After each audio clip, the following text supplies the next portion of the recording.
ukuta wengine labda wapo kwenye eneo fulani wanashindwa kuelezea yapi yanawasa. Sasa sisi ngoja tuseme, kwa sababu tuna huo wajibu, hamna ambaye atatusemea zaidi ya sisi wenyewe, na hatuwezi kushika silaha, hatuwezi kwenda barabarani kufanya kitu chochote. Kikubwa ni kutumia mdomo tulionao na akili tulizo nazo. Sasa kwenye agenda zetu tatu, wenzetu wameongea hapa agenda no reform, no election, Oktoba tunatiki, lakini pia hii ya Oktoba linda kula yako ya ICT. Hizi agenda tatu zinaonesha tafaruku mkubwa na zinajenga chuki kubwa ndani ya Tanzania. Ukiwaangalia wanaosema Oktoba tunatiki, they are safe, hakuna mtu anawa-attack. Ukienda kwenye hizo social media utakuta wanaweka Oktoba tunatiki na wanajisikia furaha, lakini inatokea mtu anaandika no reform, no election, alafu msemaji wa serikali anasema tutashughulikia. Nitukia mtu anasema Oktoba linda kula yako, anaambiwa tutawashughulikia. Sasa ni taifa la namna gani tunaoenda kulilifu? Kwa sababu yanayofanyika sasa hivi si kwa sababu ya Gerson Msigwa, si kwa sababu ya Mama Samia, au si kwa sababu ya Stephen Wasira.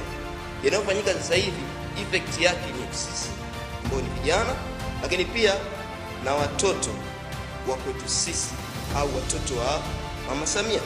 Kwa hiyo kila kinachofanyika sasa hivi kama wanafunzi au kama niseme kama wasomi kwa ujumla, lazima tujudge anafanya Mama Samia kina effect gani kwetu. Lazima tuje na matamko anafanya labda waziri. Jana nimejaribu kuangalia ilikuwa ni kongamano la mawakili wa serikali pamoja na media tofauti na wananchi. Wanasema kwamba chama cha demokrasia kitaruhusiwa kugombea ishi na mwenyekiti wa tume ya uchaguzi. Sasa hakuna coordination kati ya watu, lakini pia coordination nyingine inakosekana kwenye eneo la ulinzi na usalama.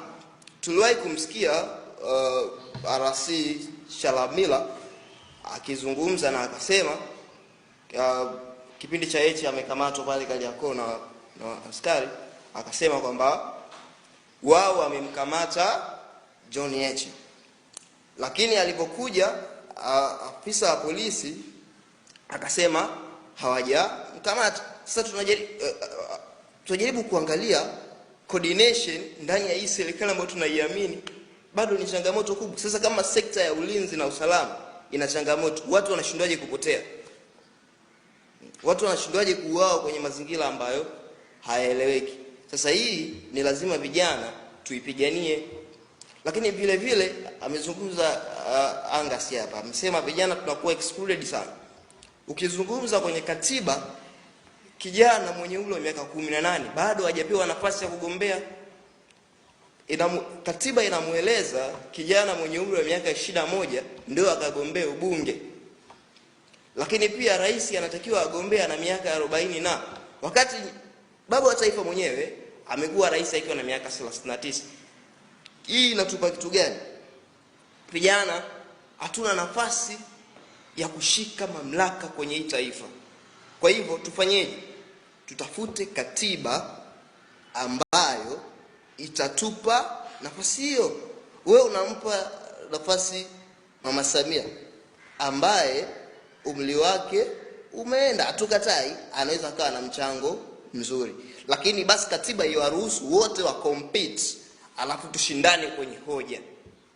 Lakini si kwamba umri ndio uwe kigezo cha wewe kukaa pale. Unaweza kuwa na umri mkubwa lakini uwezo wa kufikiri ni hafifu. Tumeshuhudia juzi hapa wakati tunaisa kata la wenzetu wa Kenya, tukaanza kuona details za bunge wetu. Kuna mbunge alikuwa na degree na masters ndani ya mwaka mmoja. Alafu anasimama bungeni anasema eti unamtolea mfano mtoto wa rais. Hivi Mtu anaumia kwa mfano wa mtoto wa rais, alafu hatuwezi kuvizungumza vyote.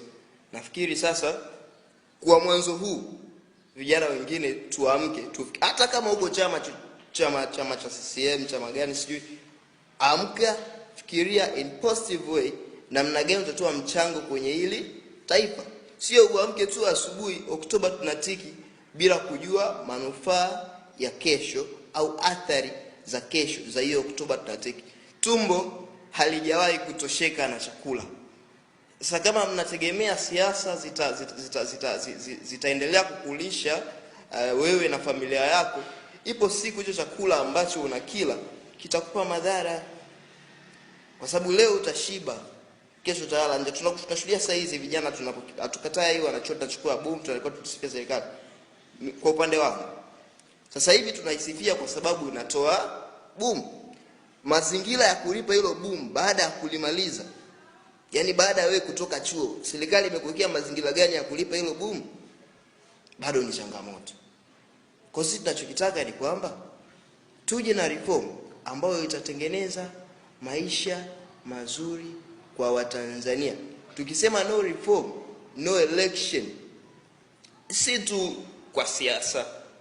Tumeona tumezungumza no reform, no election, hadi michezo wamegundua kumbe wanatakiwa wafanye reform kwenye michezo. Kumbe hii hoja, hatuwezi kwenda kwenye kitu ambacho hatukitaki. Njia nzuri aliyotuonyesha Mheshimiwa Antipas Lissu kwamba ukitaka mabadiliko ya kweli usishiriki kwenye kile kitu unachokipinga. Onyesha unachukizwa, na njia gani unaonyesha unachukizwa? Kikatae.